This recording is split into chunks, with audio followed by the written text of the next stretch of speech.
promised you that tonight my team and I would lead you through a splash of color. And this color manifests itself tonight in the person of Anthony Gitonga, who began his speaking journey at Sema Toastmasters Club. Anthony is a certified lifelong leadership coach. He holds a master's degree in leadership and is the founder of Lead Trains Limited, which is an organization devoted to leadership development through training and coaching. I, for one, read his blogs every week without fail. A regular speaker at leadership forums, both in large and mid-sized profit and non-profit companies, he challenges people to discover, develop, and deploy their life purpose, leading to greatness both personally and professionally. Anthony has published a number of titles, which I will display at the table and which I'm sure he will talk more about in his presentation. Anthony, Kwanza Kenya welcomes you to the lecture.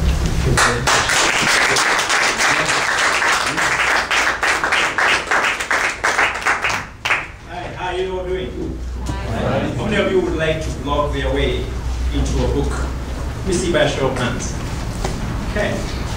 Imagine with me a time, I can see most of you really want to do this. Imagine with me a time when you introduce a professional speaker, and at the same time they will say, he's a published author. When you hear the word published author, what comes to your mind? When someone tells you, I'm a published author, does your respect go up immediately? Yes. Kind of, you think of people who've written books, of weird people who have a lot of gifts within the messages. And my goal today in the next 10 minutes, so that I can give about 5 minutes of question and answers to you, is to help you understand how I have been able to blog my way into the 5 books that I have written. Let's begin by sharing a story of a visitor who was visiting a campus. And this visitor admired a beautiful building called the New Thiongo Hall. He was accompanied by a guy who was a guide, and he said, it's nice to see that you've named a building after the famous author, Ngugi wa Thiong'o. And the guide looks at him and says, no, you're mistaken. It's not named after Ngugi wa Thiong'o. It's named after Njagi wa Thiong'o. And the guy goes scratching his head a little bit and wondering, where are you going with this? And then he says, tell us, did Njagi wa Thiong'o also write? And the guide says, yes, indeed, he wrote. He wrote us a check for the building. Ladies and gentlemen, I think there's a little more to writing than writing a check. You see, writing has been considered by many to be easy as staring on a piece of paper, a blank one, until drops of blood begins to form on your forehead. Writing has been considered as many as the hardest way to make a living, only second to wrestling alligators. Writing has been considered by many to be the most profitable, as you can make it, third only to writing advertisements and, of course, ransom notes. Very profitable to write ransom notes. But I'm sure all of you don't want to write ransom notes. Some of you may be into advertisements. But I think there's a good reason why you should write. It's not always that big. But as authors, we need to have what is called a sense of humor to preserve ourselves, especially when you choose a favorite TV program over our books, when you choose to read a comic strip over our books, when you don't mind if the bottle of beer that you're drinking splashes over the book and swirls it. So we need to have a self-preserving sense of humor. Now, how do you blog your way into a book? Let me give you 5 easy steps that I have used, and I'll use a bit of my own examples to help you do this. Every book begins with an idea, something that you want to write about. It's called the big idea. About 2 years ago, I delivered a speech at Toastmasters, and the speech was about winning, or the winning way. The winning way was the speech. This speech had 3 points that I had included in it. The first one was, winners make choices about winning. They make changes about winning. And the third one is that they create a good climate in which they would win. Those were the 3 points. So I had a big idea called the winning way, And I had some 3 great sub-ideas that I shared on that day in the 6 minutes I had to give a speech. But then what do you do with that when you have it? What you then do is pick up the main idea that you have and break it down to about 5 to about 10 points. These are main points of your speech. In my case, there were about 3. So what did I do with my 3? When I started thinking of writing The Winning Way as a book in December last year, I went back to my 3 points and broke down each point into 3 points. So I had 9 points at the end of the day. Now, for those of you who are mathematically challenged, let me help you a little bit by saying, let's say that you have 10 good points. And each of those 10 good points now form chapters of your book. Now, if you go ahead and break down each of the points that you had into 3 sub-points, that gives you about 30 points. Those are 30 articles to be written. Now, once you have done what is called the big idea, you have gone to the second step of breaking that down into a list of points, broken it down into sub-points. Now I think you are ready to go to the 3rd step of writing. And that is, pick each of the 3 points in every main point of your talk, or of your lesson, or of your plan for the book, and tell yourself, I am going to blog on 1 point every week. Now, blogging is a way of writing thoughts that come to you. Some people write randomly. I don't write randomly. I always write on things that I'm working on. So every time you see a blog coming out of my website, there is something happening about it, and it will probably become a book, an article, someday. So then what do you do? A blog is anything between 300 to about 500 words that you regularly post for your listeners or for your audience to look at or to read. Now, if you don't have a website, you don't have to sweat the small stuff. You can still write something every week between 300 and 500 words and share it with your friends. If you have 10 good friends that you think will give you good feedback, share that with them. What you're trying to do to blog every week is you socially commit yourself to get this content out. The greatest block for a writer in getting a book out is the inability to discipline themselves to get writing every week. So if every week you write a blog of between 300 to 500 words, how many blogs will you have had in 30 weeks? 30 blogs, isn't it? Now you'll almost be there with your book. Which brings me now to the 5th step of blogging. The first one is get a big idea. The second one is list down at least 10, also 5 to 10 topics that you want to write about. Break it down, each of the points into 3 points, blog on each point, and as you're blogging on each point, try and use what I call my 3 significant way of writing. And that is, I hang 3 points of what I want to talk about, put them up there for me to see so that I hit writer's block all the time. If you don't know where you're going, any road is going to take you there. Okay. The 5th idea behind writing is sewing together the blogs that you have done that are common. You see, you've got clusters of blogs, 3 blogs here, 3 blogs there, 3 blogs there. Now, they have a similar theme because you have already looked at the chronological way of writing. You are making sense in the way you are advancing from one point to another one, and you start piecing them together. Now, a chapter would ordinarily be anything between 2,500 words and 4,000 words, a good chapter that will not allow people to sleep. So notice that you only have 1,500 words, so you need to beef it up. As you're well taught as a Toastmaster, your speech always needs to have an introduction, a body, and a conclusion. And the 3 blogs are your 3 points, under which there are also 3 points in there. So you have a very structured way of writing, and this mostly applies to non-fiction writing. So you begin to beef that up, and when you beef up 3 articles, the 3 blogs, they give you an article, and that article ends up becoming your chapter of a book. So by merely disciplining yourself to get yourself seated on a chair, to place a blank piece of paper in front of you, stare at it until drops of blood start forming on your forehead, write out that 300 thing every week, at least every week. I have committed myself to do a blog every day. I don't post all of them. You will have a book at the end of not 30 weeks, but probably multiply that by 2 because of the beefing up of what you're trying to do. That's how you blog yourself into a book. I do it every day. The lesson that I have been teaching, the winning way, the speech that I gave at the Toastmasters 2 years ago, will soon be turning into a book. In December this year, the book, The Winning Way, backed by a speech that was delivered here in this room, will become a book. The winning choices, the winning changes, and the winning climate. And each of those has 3 chapters in them, all backed by a speech. I had a beautiful speech from you, Brian. You can do a book on this. The Contrarian Guide to Leadership.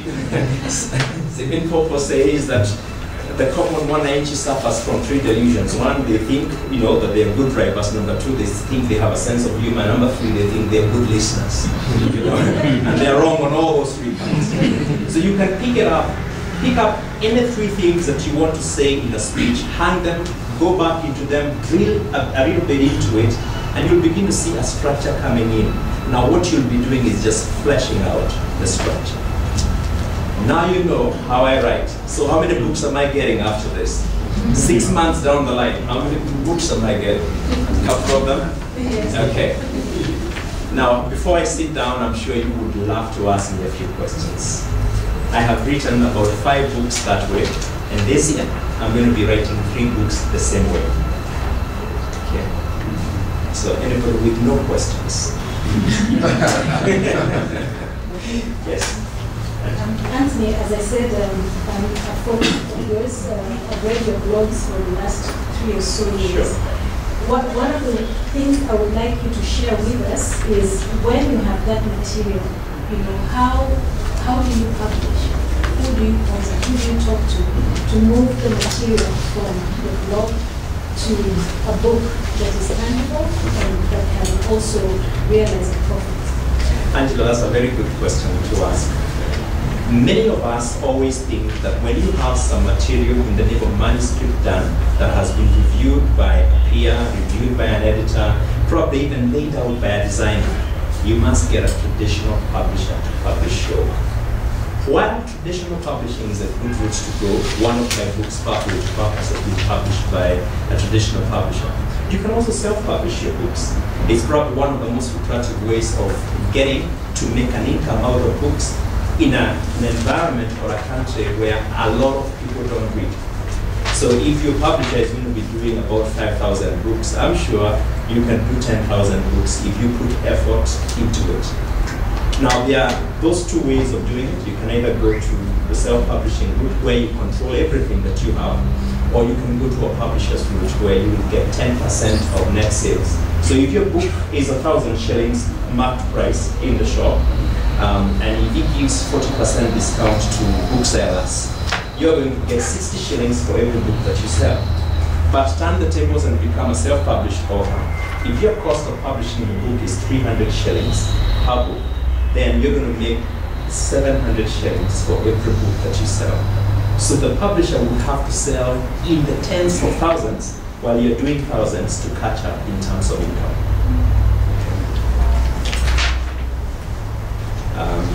How many can I take? Ladies first. Yeah, ladies first, I was told. I was just correct. Men first. I saw your hand up. Let me come to know the link to your blog. AnthonyGitonga.com. Anthony with a H. It's British, by the way. Yes, Francis. Anthony, I think we spent quite a bit of time with you in your earlier days at Toastmasters. And I think you bring in a good message to the members. Yes. What is the use of Toastmasters to you? I think it's in the context of anybody else who is here. How do you link your coming here every week? What, in the end, what does it do for you? And what comes out of it? Exactly. Number one, in your CC manuals, you are taught how to structure a speech. That's how you structure an article as well. You've got a catchy title of your work. For example, the book I'm working on, The Winning Way. I want to know the way. And then you've got some, beautiful introduction that just, sweeps people away. And then you've been taught about having your 3 points or 4 points, or at most 5 points in any speech. Now that gives you structure. So what those masters did in helping me to continue doing my offering work, because I had already done one before I came, is the structuring of my thoughts. If you're thinking non-fiction, then you've got to bring a lot of structure to it. Why? Because it's not a story that you're giving. I mean, we would all sit down and think about carjacking. It's a nice story to listen to. But when you're writing non-fiction, you've got to give people principles, you've got to give people a few things that help them to change their lives. Even writing non-fiction, you can use the story that you had and give the points right there. So it gave me structure. It gave me a way of making my writings not to be too long and winded because of those punchy 5-minute, 6-minute speeches that we used to give. Yeah. One more before I sit down. Okay, there are 2. Okay. Yeah, we'll go to you and then we'll go to one more share.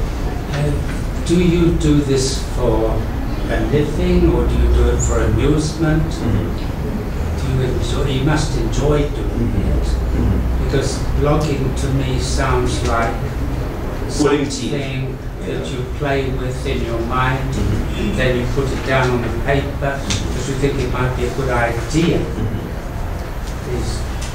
All the above. Whatever you say is true. I blog for amusement. I write for amusement because it, if I don't write, I may bust. So it's one of the way of venting some of the things that are coming to me. I write for a living. Last year in November, I left full-time employment to just focus on writing and speaking and coaching.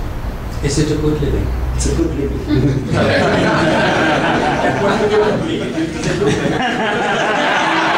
Honestly, guys. I don't know what you looked like before. I look like this before. No, I mean, it can be as good as you want it to get. Blogging is a way of having a platform for yourself, just like social media. It's a way of just putting your thoughts over there. It's a public library where you store thoughts. Some of us have great thoughts when we're in the bathroom, and by the time we are dried up and getting out, the idea is gone. One of my best ways of storing the ideas in the public domain. I get speaking engagements out of the blogs that I send. I get book ideas out of the blogs that I do. I get fulfillment because my purpose in life is to communicate, to transform lives. So I would not have bargained for anything better. That's the one. First, I would like to commend you for stepping out into the world of passion. Thank you. That is a great inspiration to many of us, I'm sure. Yeah. But second, can you tell us a little bit about the transition from the people who read your blog regularly, like Angie, and whether you've been able to see them buying your books or telling people about them? Because I think one of the big issues for me, if I was an aspiring author, would be how much am I going to be able to sell this book to the people I really want to buy it for? I don't want people to buy it for pity. I want them to buy it because they believe in what I'm saying. And for me, the challenge is if they've seen it in my blog and the blog is free, then what would be the inspiration for them to buy the book and keep it? Okay. There are 2 ways of answering that question. Number one, in case you're writing a book and you want to blog it, you don't blog it 100%. There are times you have 2 blog ideas per week. I'll probably be doing the first chapter, which is goal setting, and the second chapter, that is about getting grades off. I'll probably just put 1 blog. In a chapter, there are about 3 blogs for me. So I'll maybe just put a blog. You notice after I have had the 3 blogs, I still have to beef it up with good words to bring them to about 300 words. Now, that's the way you do it. There is absolutely nothing wrong in putting content over there. One of the best-selling authors, who is the chairman of Thomas Nelson, and he was the CEO of Thomas Nelson, his name is Michael Hyatt, blogged his whole book platform. He just collected the blogs together and it became a best-selling book. There are people who will not read the blogs, but there are people who read the blogs but will want a hard copy of the book. In this day and age, the internet is really a big world for you. But you asked the question, how do I turn bloggers into business? Now, that can take us another 30 minutes to talk about. But suffice me to say, that one of the things that you do with your blogs is to throw out a book that is painted to your audience. If people love what you're selling out there, they will make their way to the beehive to get the real honey. I have seen people who have just casually become friends on Facebook and Twitter, known about my blog, went over there, started blogging, and they're now buying my books online on Amazon. Now, you're not limited to just your friends around here, and that's the beauty of the whole idea of using platforms such as social media as well as blogging. Okay. I hope that this has been helpful to you, and I'll be seeing a few books coming out from this course by the beginning of next year. And one of the things that I do and love doing is to help as many authors as possible get their books out. I midwife books. I coach people how to get books out. Okay. So there are a few books at the table, and I'll be interacting with you as we go along. Thank you.